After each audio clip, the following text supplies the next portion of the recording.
Bahagian ketiga, tajuk sulfur.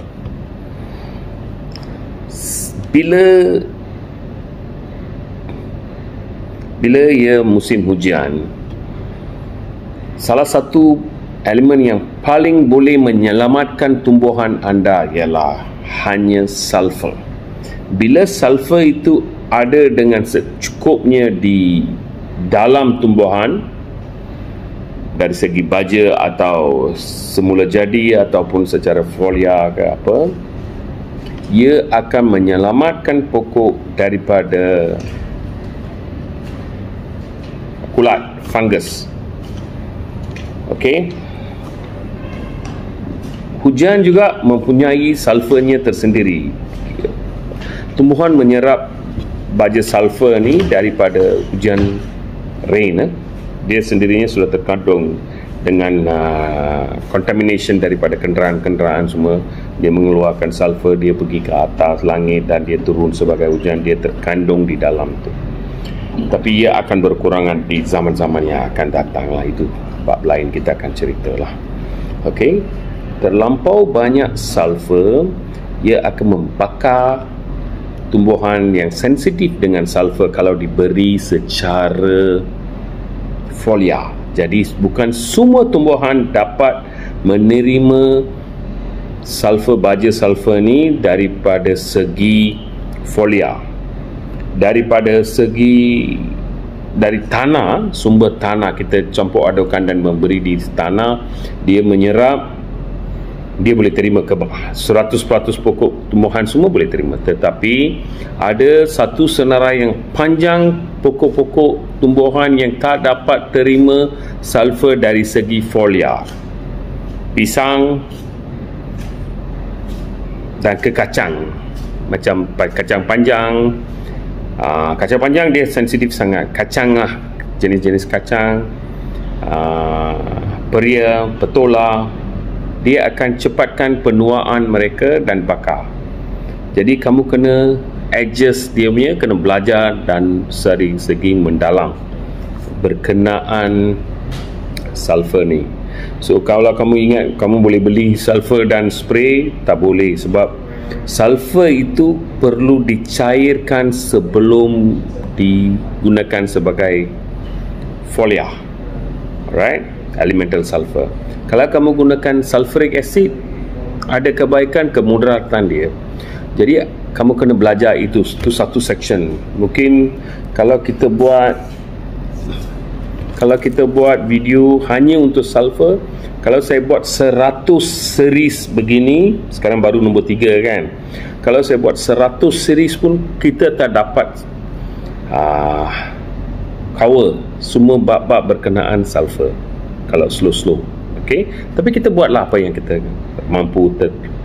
What we can do, we try to do. Kita share informasi supaya kamu fahami keutamaan sulfur sebelum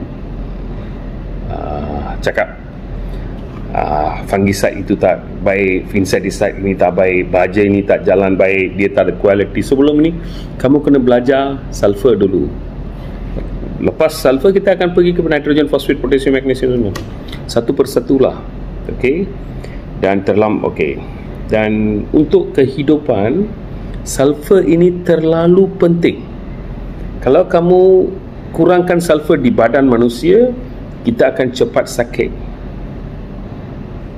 Transfusion of blood, if you take sulfur, your heart will have less issue. Sama juga dengan haiwan. Jadi bila kita memberi sulfur yang cukup untuk tumbuhan, mereka in turn will feed the animals or humans, which we will have enough sulfur. The fortification of sulfur in plants is very important. So we have to take life. Sulfur is very important for life. It's the most important enzyme needed for survival. Okay, next. Taste.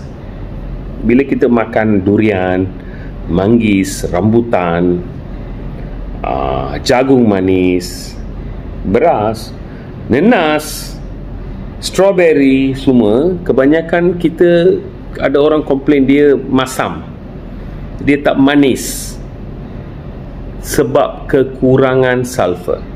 Salah satu sebab ialah kekurangan sulfur. Jadi kalau kamu ingat dia baja tak baik ini semua, tak, kamu tidak tahu kepentingan sulfur, jadi kamu kurangkan sulfur, jadi dia tak ada optima, bahan itu menjadi masam. Kamu nak memaniskan buah-buahan, dia bukannya sepenuhnya genetik. Kami pernah menukar buah durian yang masam itu menjadi manis, okey, di tanah gambut lagi, manis, sungguh manis. Okey, so perkara begini kena dibelajar. So saya akan huraikanlah di kursus-kursus yang akan datang, lecture-lecture yang datang, saya akan huraikan. Okey, untuk memaniskan lagi buah-buahan tumbuhan anda, sulfur kena optima. Perisa dia, taste, smell, macam halia kan. Bila kita gunakan lebih banyak nano sulfur yang kita buat sendiri, kita dapati penyerapan, penahanan, perisa dia, kita hanya cakap perisa sekarang, nanti kita akan pergi ke penyakit lah, fungus lah, banyak topik kita kena cakap kan. So all that is very important if you use sulfur, right? Dan banyak lagi perkara kita akan pergi sedikit demi sedikit. Sebab saya dapati sekiranya kita buat video kurang lebih dari 10 minit, not many people are interested in seeing. So as such, kita buat dalam 10 minit, kita akan buat, dan sedikit demi sedikit kamu akan fahami, dan kamu tidak perlu membuang wang duit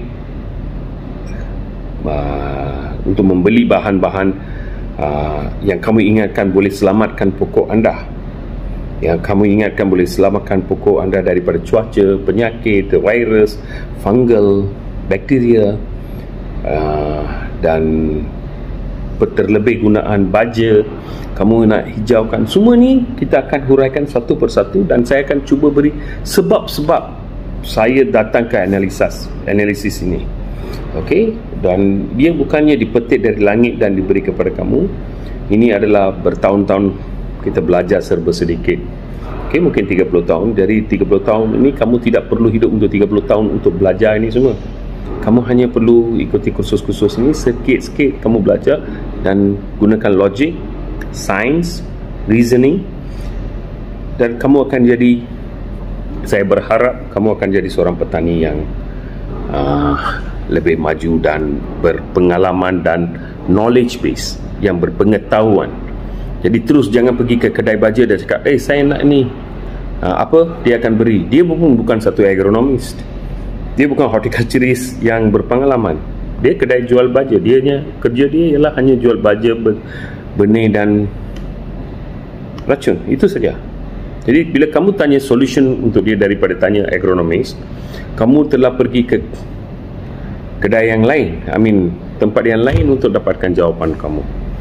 Alright, bukan semua kedai itu agronomis. Agronomis dia kena belanja tahun-tahun untuk belajar apa yang, dan pembelajaran ini tak bermaksud jawapannya adalah muktamad. Apa yang saya katakan di hari ini, apa yang cuba saya mengajar di sini hari ini, tak bermaksud ia adalah muktamad atau saya betul 100%. So saya harap kamu fahami jawapan yang kita beri 15 tahun dulu telah bertukar hari ini. Jawapan yang kita beri hari ini mungkin akan bertukar tahun depan atau 5 tahun yang akan datang. Tapi pembelajaran ini kenalah berterusan. Even Einstein have said that. The question is same, answers have changed. So what we are telling you today, what I am trying to teach you today, mungkin adalah satu ala, satu jawapan. Bila jawapan itu diubah, kita kena terus belajar, dan we have to learn from each other. Okay? Ini bahagian 3 kita berhentikan di sini dulu. Bahagian 4 kita akan ada 100 lagi topik untuk bercerita dan discuss di tajuk sulfur. Okay? Thank you.